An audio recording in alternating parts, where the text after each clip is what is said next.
유다왕 히스기야는 왕에 즉위하자 모든 우상을 버리고 하나님만을 섬겼고 율법대로 행함으로 인해서 하나님께서 범사에 형통함을 주신 그런 왕이었습니다. 아스르 왕 사네립이 유다를 둘러싸고 이스라엘 하나님의 이름을 모욕하고 백성들에게 항복할 것을 요구하자 히스기야는 성전에 올라가서 하나님께 필사적으로 기도했습니다. 하나님께서는 그 기도를 들어주시고 한밤에 아수르의 군사 18만 5천을 죽이시고 결국에는 아수르 왕이 니누에서 암살당하게 하셨습니다. 이 사건으로 인해서 모든 열방이 남유다 히스기야 왕을 높이고 그에게 애물을 드렸고 동맹하기를 원하게 되었습니다. 그 일이 있은 후에 하나님은 히스기야가 곧 죽을 것이라 말씀하셨습니다. 이 히스기야는 낯을 벽으로 향하고 심한 통곡의 기도를 하나님께 드렸습니다. 결국 기도 응답으로 하나님께서는 히스기야의 생명을 15년을 더 연장시켜 주셨고 그 증거로 해 그림자를 10도 뒤로 물러가게 하는 그런 기적을 베풀어 주셨죠. 하지만 이후로 히스기야는 큰 실수를 저지르게 됩니다. 열왕기하 20장입니다. 그때 발라단의 아들 바벨론 왕 브로닥 발라단이 히스기야가 병들었다함을 듣고 편지와 애물을 저에게 보낸지라. 히스기야가 사자의 말을 듣고 자기 보물고의 금은과 향품과 보배로운 기름과 그 군기고와 내탕고의 모든 것을 다 사자에게 보였는데 무릇 왕궁과 그 나라 안에 있는 것을 저에게 보이지 아니한 것이 없으니라. 히스기야가 아수르 왕을 물리쳤다는 소식을 들은 사람은 당시 아수르의 통치를 받으며 어려움 가운데 있었던 바벨론의 무르닥 발라단 왕이었습니다. 그는 강력한 유다 왕국과 동맹을 맺고자 원했기 때문에 사신을 보내왔죠. 당시 바벨론은 무르닥 발라단 왕 때부터 독립국가로 나타나서 아수르와 힘을 겨루려 했기 때문에 히스기야 입장에서 신흥 바벨론 나라 사신의 방문은 어찌 보면 영광스럽고 자랑스러운 일이었습니다. 이 히스기야는 자기에게 주어진 모든 부귀영화를 다 보여주는 것입니다. 하나님이 자기를 아수르 왕에게서 구원해 주셨고 하나님이 자기를 살려주셨으며 하나님이 모든 부귀영화를 주셨음에도 하나님께 영광을 돌리지 않고 보물창고를 열어서 모든 영광을 자기 자신에게 돌린 것입니다. 열왕기하 20장입니다. 이사야가 히스기야에게 이르되 여호와의 말씀을 들으소서. 여호와의 말씀이 날이 이르리니 왕궁의 모든 것과 왕의 조상들이 오늘까지 쌓아두었던 것이 바벨론으로 옮김받고 하나도 남지 아니할 것이요 또 왕의 몸에서 날 아들 중에서 사로잡혀 바벨론 왕궁의 황관이 되리라 하셨나이다 하니 히스기야가 이사야에게 이르되 당신이 전한 바 여호와의 말씀이 선하니이다 하고 또 이르되 만일 내가 사는 날에 태평과 진실이 있을진데 어찌 선하지 아니하리요 하니라. 모든 것을 빼앗기고 자기 후손들은 내시가 된다고 하니까 이는 대가 끊기는 것입니다. 하지만 히스기야는 이름에도 회개하지 않고 멸망이 자기 당대에 일어나지 않음을 다행히 여기고 있습니다. 진정한 왕이라면 자신이 죽고 난 후를 더 걱정해야 될 텐데 히스기야는 자기만 주목하고 있습니다. 자신의 생명 연장을 위해서 벽을 향해서 통곡으로 기도했다면 자신의 생명보다 더 소중한 예루살렘의 미래, 후손의 미래를 위해서는 더 통곡하고 간절히 기도해야 됐습니다. 하지만 이 일 이후로 그는 어떤 회개도 없었습니다.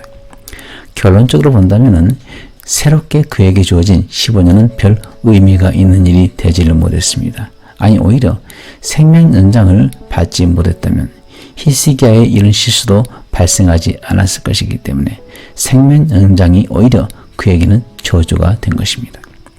히스기야가 죽고 그 아들 므낫세가 12살에 즉위했는데 그는 남유다의 대표적인 악한 왕이어서 히스기야가 버린 모든 우상들을 회복하는 데 일생을 보냈습니다. 그런데 참 이상하죠. 하나님을 열심으로 섬기던 히스기야가 왜 이렇게 큰 실수를 했습니까? 그 이유에 관한 기사는 열왕기하와 역대하 그리고 이사야 이 세 권의 성경에서 다양하게 기술을 하고 있습니다. 역대하에서 당시 히스기야의 속마음을 보도록 하겠습니다. 역대하 32장입니다. 히스기야가 마음이 교만하여 그 받은 은혜를 보답하지 아니하므로 진노가 그와 유다와 예루살렘에 내리게 되었더니 큰 실수를 하게 된 원인이 바로 히스기야의 교만이었습니다. 온전히 하나님만을 기쁘게 하던 그 히스기야가 전쟁에서 이기고 불치병에서 15년이나 생명 연장을 받고 해 그림자가 10도나 뒤로 가는 기적을 체험하게 되자 교만하게 변질된 것입니다. 역대하 32장입니다. 그러나 바벨론 방백들이 히스기야의 사자를 보내어 그 땅에서 나타난 이적을 물을 때 하나님이 히스기야를 떠나시고 그 심중에 있는 것을 다 알고자 하사 시험하셨더라. 예전에 제가 어떤 분을 만났었습니다. 그런데 이 만남 자체가 상당히 곤욕이었어요. 첫 만남에서부터 명문중학교, 고등학교, 대학교를 나온 자랑에 동기생들이 어디 교수이고 의사 박사이고 거기에 대해서 자식 자랑까지 정말 대단했습니다. 그리고 자신이 성공해서 얼마나 11조를 많이 했는지에 대한 자랑도 대단했죠. 만나는 내내 정상적인 교제는 거의 불가능했고 자랑 듣기에만 바빴습니다. 그에게 주어진 모든 것은 다 하나님이 주신 것이죠. 마땅히 이 모든 것을 허락하신 하나님을 자랑해야 되는데 그는 자기 자신을 자랑을 했습니다. 이것은 마치 하나님이 나를 통해서 그 사람의 심중에 있는 것을 시험하시는 것 같았습니다. 이것은 비단 남의 일만은 아니죠. 저도 시험의 대상이 될 수가 있고 여러분도 시험의 대상이 될 수가 있습니다. 여러분들에게도 창고 안에 보물이 있을 것입니다. 재물만을 두고 하는 말이 아닙니다. 자녀가 보물일 수도 있고 배우자가 보물일 수도 있습니다. 교회 안에서 받은 직분을 포함해서 지금까지 살아오면서 받은 모든 하나님의 영적 물질적인 은혜가 다 보물이죠. 하지만 이 보물들이 하나님이 주신 은혜가 아닌 내가 잘해서 내가 잘나서 가지게 된 것으로 사람들에게 말한다면 하나님은 내가 가진 보물들을 빼앗아 버릴 수가 있습니다. 더 심각한 것은 나의 세대에서만 보물을 가져가는 것이 아니라 나의 후세까지 다 끊어버리고 가져가 버릴 수가 있는 것입니다. 잠언 18장 12절입니다. 사람의 마음의 교만은 멸망의 선봉이요 겸손은 종기의 길잡이니라. 내 자랑은 내 교만의 표현입니다.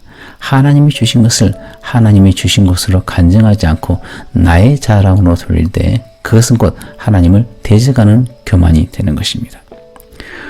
100% 완벽히 멸망받을 수 있는 비결을 성경은 알려줍니다. 교만하면 되는 것이죠. 자신을 자랑하면 되는 것입니다. 아니 그러면 평생 아무것도 자랑하지 말고 살라고요? 아닙니다. 자랑해야죠. 평생을 다른 이에게 자랑해야 될 한 가지를 성경은 이렇게 말하고 있습니다. 갈라디아서 6장 14절입니다. 또 내게는 예수 그리스도의 십자가 외에 결코 자랑할 것이 없으니 그리스도로 말미암아 세상이 나를 대하여 십자가에 못 박히고 내가 또한 세상을 대하여 그러하니라.